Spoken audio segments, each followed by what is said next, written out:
ନିଜକୁ ଖୋଜି ପାଇବା ପାଇଁ ବା ନିଜକୁ ବେଶୀ ଜାଣିବା ପାଇଁ ଆମେ କେତେ ବହି କିମ୍ବା ଲେଖନୀ ସବୁ ପଢୁ।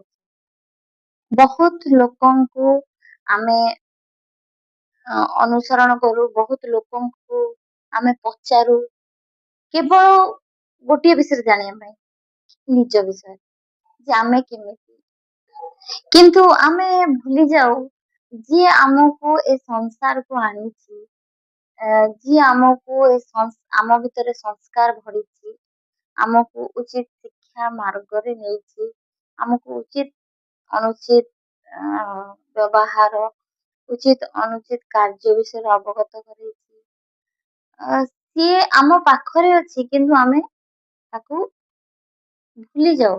ଏତେ ସହଜରେ ସେ ଆମ ମନ ଭିତରକୁ ଆସିପାରେନି, କାହିଁକି ସେ ନିଜର ଲୋକଟା ଆମ ପାଖରେ ହିଁ ତ ଅଛି। ତ ପାଖରେ ଥିବା ଲୋକକୁ ସମସ୍ତେ ପ୍ରାୟତଃ ଅଣଦେଖା କରନ୍ତି। ହଁ ଆଜ୍ଞା, ମୁଁ ଆଉ କାହା ବିଷୟରେ ନୁହେଁ, ମୁଁ କଥା ହଉଛି ମୋ ବୋଉ କିମ୍ବା ଆପଣ ମାନଙ୍କ ପାଖରେ ଥିବା ଆପଣ ମାନଙ୍କ ନିଜ ବୋଉ।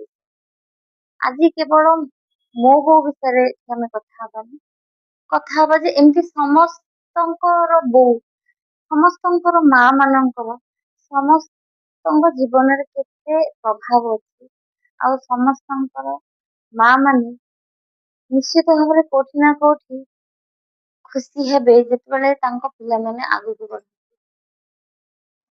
ମା ହିଁ ତ ଆମ ଭିତରେ ସମ୍ପର୍କର ମଞ୍ଜି ବୁଣନ୍ତି, ଏକ ନିଆରା ସମ୍ପର୍କ। ତ ଆସନ୍ତୁ ମିଶି କଥା ହବା କିଛି ମା ବିଷୟରେ।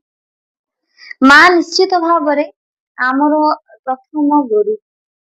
ତ ଆଜିର ଏଇ ଏପିସୋଡ ଟା ବହୁତ ଖାସ ହେବାକୁ ଯାଉଛି, କାହିଁକି ନା ମୋ ସହିତ ଆଜି ଯେ ମୋର ଗେଷ୍ଟ ହେଇକି ଆସିଛନ୍ତି, ସିଏ ଆଉ କେହି ନୁହଁ, ମୋର ସବୁଠାରୁ ପ୍ରିୟ ମଣିଷ, ସେ ହେଲେ ମୋ ବୋଉ। ଆଜି ଏ ଅଧ୍ୟାୟରେ କୌଣସି ଔପଚାରିକ କଥାବାର୍ତ୍ତା ନାହିଁ। ଆଜି କେବଳ ଆମେ ଏକ ମା ଝିଅର ସ୍ନେହର ସମ୍ପର୍କର କଥାବାର୍ତ୍ତା। ଆସନ୍ତୁ ଜାଣିବା ତାଙ୍କ ସହିତ ତାଙ୍କର ପିଲାଦିନର କିଛି ସ୍ମୃତି, ତାଙ୍କର ଜୀବନର କିଛିଟା ଅନୁଭବ, କିଛି ଅନୁଭୂତି ଏବଂ ଆମ ମାନଙ୍କ ପାଇଁ କିଛିଟା ଉପଦେଶ।